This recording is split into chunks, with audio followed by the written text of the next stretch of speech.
விஷ்ணு பிரம்மா ஈஸ்வரன் சிவன் 3 தலைச்சக்கரம் ஆட்சியை களைச்சி விட்டார். அதை வச்சு ஆடி நாசம் பண்ணி வச்சுருக்கான். Delhi to Tamil Nadu, Tamil Nadu to Delhi 12 Jyotirlingam. Amarnath to Rameswaram வரைக்கும் ஜோதிர்லிங்கம். 12 ஜோதிர்லிங்கத்துலேயும் ஐயா அரசியல்வாதி ஆட்சியை களைச்சிட்டாரு. கணக்கை நீதிமன்ற கோர்ட்டில் பதிவு பண்ணிக்கோப்பா. 3 தலைச்சக்கரம் வச்சு பூரா அசிங்கம் பண்ணிட்டான், அகம்பாதம் பண்ணிட்டான். நிதியமைச்சர் பேப்பர் அச்சடிச்சு விட்டு டெல்லியில் கணக்கு முடிச்சிட்டாரு. கணக்கு பதிவு பண்ணிக்கோ. சிபி ரிப்போர்ட், சிஐடி ரிப்போர்ட், உளவுத்துறை உலக நாடே கொடுத்துட்றா. கணக்கு முடிச்சிட்டாரு. உலக நாடே கொடு. ரிப்போர்ட் எடுக்கிற அதிகாரி எல்லாம் அனைத்து இருக்கையில் கோர்ட்லேயும் கொடு, அரசியல்வாதிக்கும் கொடு. எல்லா கணக்கும் முடிச்சிட்டார்.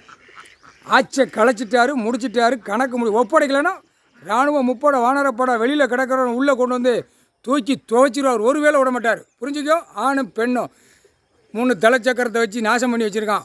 ஆட்சியை களைச்சிட்டார். 12 ஜோதிர்லிங்கத்துலேயும் உட்காந்து அரசியல்வாதி ஆட்சியை களைச்சி பிடுங்கிட்டார். முக்கால்